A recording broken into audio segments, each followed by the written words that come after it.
Gold, trusted gold buyers. మీరు తాకట్టు పెట్టిన బంగారాన్ని విడిపించి ఈ రోజు ఉన్న మార్కెట్ ధరకు కొనబడను.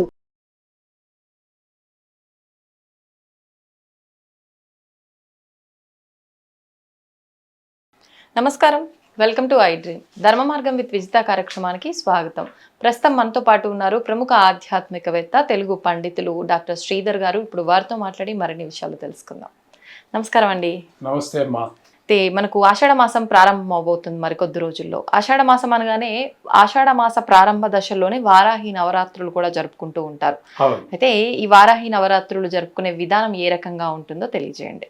ఈ వారాహి అమ్మవారు చాలా పురాతనమైనటువంటిదే, కానీ ఈ మధ్య మాత్రం ప్రజల్లోకి రావడం జరిగింది. అనేక కారణాలు ఉన్నాయనుకోండి, ఇప్పుడు అవన్నీ విశ్లేషించవలసిన పని లేదు. కానీ ఈవిడ సప్త మాతృకులలో ఒక ఆవిడ.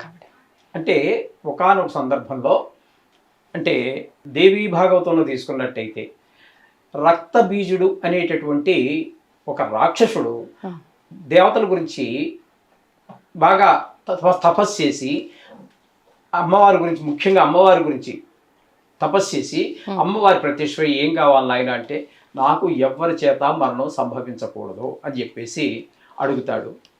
అమ్మవారు సరే అంటుంది. తర్వాత, అమ్మ నేను నీ భక్తుని కదా, నీ చేతిలో కూడా నేను చావకూడదు, మరణం రాకూడదు అని చెప్పేసి ఆవిడ దగ్గర మరలా వరం పొందుతాడు. ఆమె అలాగే అంటుంది. ఇక ఆమె చేతి ఎవరి చేత చంపబడకూడదు, ఆవిడ చేత చంపబడకూడదు. అందుచేత వరగర్వంతో బాగా మితిమీరిపోయి మొత్తం భూలోకంలో ఉన్నటువంటి మానవుల్ని, దేవతల్ని అందరినీ కూడా రకరకాలుగా బాధిస్తూ ఉన్నాడు. ఈ సందర్భంలో ఈ పార్వతి వీళ్ళందరూ వెళ్ళి పార్వతీదేవిని వేడుకుంటారు. అమ్మా, మేము ఆ రక్తబీజుడికి నువ్వు వరాలు ఇచ్చావు, మేము ఆయన బాధలు పడలేకుండా ఉన్నాము, ఏం చేయాలో తెలియటం లేదు, అంచేత నువ్వే మమ్మల్ని కాపాడాలి అని చెప్పి ఆయన అందరూ కోరడం జరిగితే అప్పుడు ఈ పార్వతీదేవుని శరణు వేడగా ఆమె ఒక దుర్గగా మారి ఆవిడ యుద్ధం చేయడం ప్రారంభిస్తుంది. ఆ యుద్ధంలో గాయాలవుతాయి ఈ రక్తబీజుడికి. ఆ సందర్భంలో 2-3 రక్తబొబ్బొట్లు కింద పడడం జరుగుతుంది. ఆయనకి ఆ వరం కూడా వేరే దగ్గర పొందున్నాడు. ఆయన యొక్క రక్తం బొట్టు నేల మీద పడితే, ఎన్ని బొట్లు పడితే అంతమంది రక్తబీజులు అందులో పుట్టుకొస్తూ ఉంటారు. ఈ విధంగా ఆవిడకి కూడా చాలా శ్రమ అయిపోతుంది, ఈ దుర్గాదేవికి కూడా అయిపోయి అప్పుడు ఏం చేస్తుందంటే ఈ సప్త మాతృకల్ని సృష్టిస్తుంది. ఆవిడ అంశగానే ఆవిడలోంచే ఈ సప్త మాతృకలందరూ కూడా బయటకు వస్తారు. వాళ్ళ పేర్లు ఉన్నాయనుకోండి, బ్రాహ్మణి, వైష్ణవి, మహేశ్వరి, ఇంద్రాణి, కౌమారి, వారాహి, ఇట్లా ఆవిడ చాముండి, ఇట్లా 7 మంది సప్తమాతృకులు సృష్టించి అప్పుడు ఈ రక్తబీజుల దగ్గరికి యుద్ధానికి వారి యొక్క సహాయంతో పంపిస్తుంది. అందులో వీరందరూ వెళ్తారు. కానీ ప్రముఖంగా ఈ వారాహి అనేటటువంటి ఆవిడ తన యొక్క కోరలతోటి, వారాహి అంటే మనకి తెలుగులో కొంచెం అట్లా ఇట్లా ఉంటుంది, కానీ మనకి వాడుక భాషలో దాన్ని వారాహం అంటారు దాన్ని. కాబట్టి ఇంకా దాని గురించి విశ్లేషిస్తే కూడా బాగుండదు. దానికి 2 కోరలు ఉంటాయి, అందరికీ తెలిసిందే. వరాహావతారం మనకి దశావతారాల్లో కూడా మనకి వరాహావతారం భూమి రక్షించడానికి కోసం మనకు తెలుసు కదా. అట్లాగే అక్కడ ఈ వారాహి అనేటటువంటి ఆవిడ బాగా వీళ్ళందరికంటే ఎక్కువగా వాడితో పోరాడి తన యొక్క కోరలతో చీల్చి చెండాడి ఆ రక్తాన్ని కింద పడకుండా చేసి మొత్తం మీద సంహరించడం జరుగుతూ ఉంటుంది. అప్పటి నుంచి ఈవిడ కూడా దుర్గామాత నుంచి వచ్చిన వాడే, పార్వతీదేవి నుంచి వచ్చిన వాడే. వీళ్ళందరూ కూడా ఆవిడ యొక్క అంశలే ఇవన్నీ. అయితే ప్రముఖంగా ఈ పేరు మనకి కాశీలో వినిపిస్తూ ఉంటుంది. ఎందుకంటే అక్కడ మొట్టమొదటిగా నాకు తెలిసినంత వరకు, ఇంకెక్కడ ఉన్నాయేమో తెలియదు, కానీ మొట్టమొదటిగా కాశీలో ఈ గుడి ఉంది, వారాహి గుడి అని చెప్పేసి. అక్కడికి వెళ్ళినప్పుడు నేను తెలుసుకోవడం జరిగింది. అలాగే మనం కొన్ని పురాణాల్లో కూడా చదివాం. ఆవిడ కాశీ నగరానికి క్షేత్రపాలకురాలు. ఈవిడ రాత్రి అంతా మెలుకు ఉండి మొత్తం కాశీ అంతా తిరిగి అక్కడ ఎవరెవరు ఏ తప్పుడు పని చేయాలనుకున్నా వాళ్ళందరినీ శిక్షిస్తూ ఆ కాశీ నగరాన్ని అంతా కూడా సంరక్షిస్తూ ఉంటుంది. అప్పుడు అటువంటి సందర్భంలో ఆ తెల్లవారుజామున రాత్రి అంతా మెలుకు ఉంటుంది ఆవిడ, పగలంతా పడుతుంటుంది. ఆవిడ తిరిగి తన ఇంటికి వచ్చి సేద తీరేటటువంటి టైం ఏంటంటే తెల్లవారిన దగ్గర నుంచి ఒక 3 గంటలు మాత్రం మనకి దర్శనం ఉంటుంది. ఆ తర్వాత ఆమె శయనిస్తుంది. అందుచేత ఆ గుడి దర్శనం కూడా తెల్లవారి 5 గంటల నుంచి 8 గంటల వరకు మాత్రమే మనకి దర్శనం జరుగుతూ ఉంటుంది. అది కూడా ఆ గుడి మామూలు గుడిలాగా పైన ఉండదు. ఆవిడ డైరెక్ట్గా మనం చూడటం జరగదు. ఆవిడ పాతాళ లోకంలో ఉండటం జరుగుతుంది. ఆ గుడి మామూలుగా సమానంగా ఉంటుంది, కిందకి ఇలా ఉంటుంది, గదిలా ఉంటుంది, అందులో ఉంటారు ఆవిడ. ఆవిడ ఉగ్ర రూపం కూడా అందరూ చూడలేరు, చాలా కష్టమైనటువంటి పరిస్థితి. అందుచేత ఆవిడ దర్శించుకోవాలి అన్నట్టయితే ఆ 3 గంటల్లోనే వెళ్ళాలి. వాళ్ళు అక్కడ దానికి కొన్ని రంధ్రాలు పెట్టారు పైన, ఆ స్లాబ్ మీద నుంచే మనం చూడడం జరుగుతుంది. కొంతవరకే స్పష్టంగా మిగతా గుళ్ళల్లో దేవుణ్ణి చూసినంతగా మీరు డైరెక్ట్గా రంధ్రాల నుంచి మొత్తం కనబడదండి, కొంతవరకు కనిపిస్తుంటుంది. అంటే కాళ్ళు శిరస్సు కనబడతాయి కానీ మధ్యలో స్ట్రైట్గా ఉన్న మూలంగా మనం పూర్తిగా చూడలేము. అంచేత ఈ విధంగా ఆవిడ్ని తెల్లవారి 5 గంటల నుంచి 8 గంటల వరకు చూడడం జరుగుతుంది. ఆ తదుపరి గుడి మూసేస్తారు, మళ్ళీ మరుసటి రోజే తెరవడం జరుగుతూ ఉంటుంది. ఈ విధంగా ఆవిడ క్షేత్రపాలకురాలు కాబట్టి ఈ విధంగా జరుగుతూ ఉంటుంది. అట్లా ఈ వారాహి అమ్మవారిని తెల్లవారి మాత్రమే చూసుకోవాలి. తర్వాత మళ్ళీ మరుసటి రోజు వరకు ఏమీ చూసుకునేటటువంటి అవకాశమే లేదు. ఈ విధంగా కనబడుతోంది. మత్స్య పురాణంలో కూడా ఈ వారాహి అమ్మవారి గురించి కొంత సమాచారం ఉన్నది.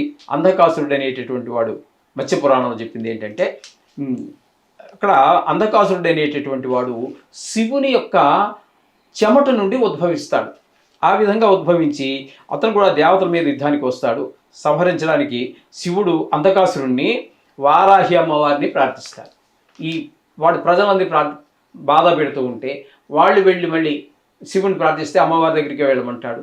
అంటే 2 రకాలుగా అనేక పురాణాల్లో అనేక రకాలుగా చెప్పబడింది. కాబట్టి ఇక్కడ మనం మత్స్య పురాణం గురించి మనం చెప్పుకుంటున్నాము.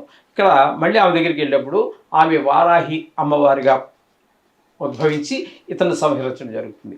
అలాగే వామన పురాణంలో కూడా ఈ రక్త బీజుని ఇది వారాహి అమ్మవారి యొక్క విషయం అంతా కూడా చెప్పబడి ఉన్నది. అక్కడ కూడా ఈ విధంగా ఈ మధ్య కాలంలో చాలా చోట్ల ఈ గుళ్ళు అవి వెలుస్తున్నాయి, కొంచెం ప్రసిద్ధి వచ్చింది, బయటకు వచ్చింది. కాబట్టి ఇక్కడ కూడా చాలా మంది, ఇక్కడ మన హైదరాబాద్ నగరంలో కూడా ఇక్కడ ప్రత్యంగర అమ్మవారి గుడిలో రీసెంట్గా ఒక నెల 15 రోజుల కిందట ఆవిడ యొక్క విగ్రహాన్ని ప్రతిష్ఠించారు. జనం బాగానే వెళ్తున్నారు. ఆవిడ్ని ఎంత వేడితే అంత కోరికలు నెరవేరుతాయని చెప్పేసి ఒక ప్రసిద్ధి వచ్చేసింది ఆవిడికి. అయితే కొంతమంది చెప్పేది ఏంటంటే ఆవిడ ఉగ్రదేవత కాబట్టి ఆవిడ పూజించకూడదు అని చెప్తున్నారు. అందులో అందరికీ ఉగ్రదేవత కాదండి, దుష్టులకి మాత్రమే ఉగ్రదేవత. అదే శిష్టులు అంటే చాలా దైవభక్తి కలిగినటువంటి వాళ్ళు, పరోపకార బుద్ధి కలిగినటువంటి వాళ్ళు ఎవరైతే ఉన్నారో వాళ్ళకి చాలా మంచి చేస్తుంది. వాళ్ళ కోరికలు తీర్చడంలో ఏమాత్రం ఆలస్యం చేయకుండా త్వరగా తీర్చగలిగినటువంటి దేవత ఈవిడ. చాలామంది ఈ మధ్యకాలంలో మమ్మల్ని కూడా ప్రశ్నిస్తున్నారు, వారాహి అమ్మవారి ఫోటో పెట్టుకోవచ్చా, విగ్రహం పెట్టుకోవచ్చా అని అడుగుతున్నారు. అయితే ఫోటో పెట్టుకుని పూజించడంలో తప్పు లేదు, కానీ ఈ యొక్క అనుష్ఠానం విగ్రహాలు మాత్రం పెట్టుకోవద్దండి. అలాగే అనుష్ఠానం కనుక తీసుకున్నట్టయితే అది బీజాక్షర సంపుటీకరణలన్నీ ఉంటాయి. కాబట్టి అందులో ఏమాత్రం తప్పులు దొల్లినా అది గురుముఖత తీసుకోవాల్సి ఉంటుంది. అది సిద్ధి పొందడానికి లక్షలు జపం చేయవలసి ఉంటుంది. ఇందులో ఏ ఒక్కటి తేడా వచ్చినా కొంచెం వికటించేటటువంటి అవకాశం ఉంటుంది. ఆవిడ మన కన్న తల్లే కావచ్చు, మనని చాలా ఓర్పు వహిస్తుంది, మనం చాలా తప్పులు క్షమిస్తుంది. కానీ అమ్మ కూడా ఒక్కోసారి 2 దెబ్బలు వేస్తుంటుంది మనని. అవును, మనం తప్పు చేసినప్పుడు ఆవిడ కోపం వచ్చినప్పుడు కొంచెం సరియైన మార్గంలో పెట్టడానికి 2 దెబ్బలు వేస్తుంది. అలాగే మనకి ఎందులో తప్పులు దొరలకుండా ఉండి చేసుకోవాలి అనుకుంటే రోజు ఫోటో పెట్టుకోండి. షోడశోపచార పూజలు అందరి దేవుడికి ఎలా చేస్తున్నామో అదే విధంగా ఆవిడకి కూడా చేయండి. దానివల్ల ఏ మాత్రమో తప్పు లేదు. ఈ విధంగా అమ్మవారిని మనం ఇంట్లో పెట్టుకొని పూజించుకోవచ్చు. అసలు ఇంట్లోనే ఉండొద్దు, నరసింహస్వామి వద్దు, ఇట్లా ఎవరికి వచ్చింది వాళ్ళు చెప్తున్నారు. అయితే వాటికి ఏమి శాస్త్ర ప్రమాణాలు లేవు. అంటే ఉగ్రమైతే అవ్వచ్చు, కానీ అందరికీ కాదనే విషయాన్ని గుర్తించాలి. అది చెడ్డ వాళ్ళకి మాత్రమే వాళ్ళకి చెడు ప్రభావం చూపిస్తుంది, కానీ మంచి వారికి ఎట్టి పరిస్థితుల్లోనూ కూడా అది చెడు ప్రభావం చూపించదండి. దీన్ని ఆషాఢంలోనే మాసంలోనే చేసుకుంటూ ఉంటారు. దీన్ని ప్రారంభ దినం నుంచే ఒక 9 రోజులు 9 రోజుల పాటు ఈ వారాహి నవరాత్రులు చేస్తూ ఉంటారు. ఇదే మాసంలోనే మనకి బోనాలు అనేటటువంటివి కూడా జరుగుతూ ఉంటాయి. ఈ విధంగా వారాహిదేవి యొక్క పూజలు మనం చేసుకోవటంలో ఏ విధమైనటువంటి తప్పు లేదు. ఇంట్లో పెట్టుకోవచ్చు, ఫోటో పెట్టుకోండి, విగ్రహాలు అవన్నీ తేమాకండి. తెస్తే చాలా నియమనిష్టలు పాటించవలసి ఉంటుంది. అందులో మనకి ఏమాత్రం తప్పు దొర్లినా మనకి కొన్ని అపశకునాలు, కొన్ని దుష్ఫలితాలు కలిగేటటువంటి అవకాశం ఉంది. కాబట్టి కేవలం ఫోటో పెట్టుకోండి, చక్కగా మీరు షోడశోపచార పూజ చేసుకోండి. దానివల్ల ఏ విధమైనటువంటి తప్పు లేదండి. ఓకే, ధన్యవాదాలండి. ఓకే.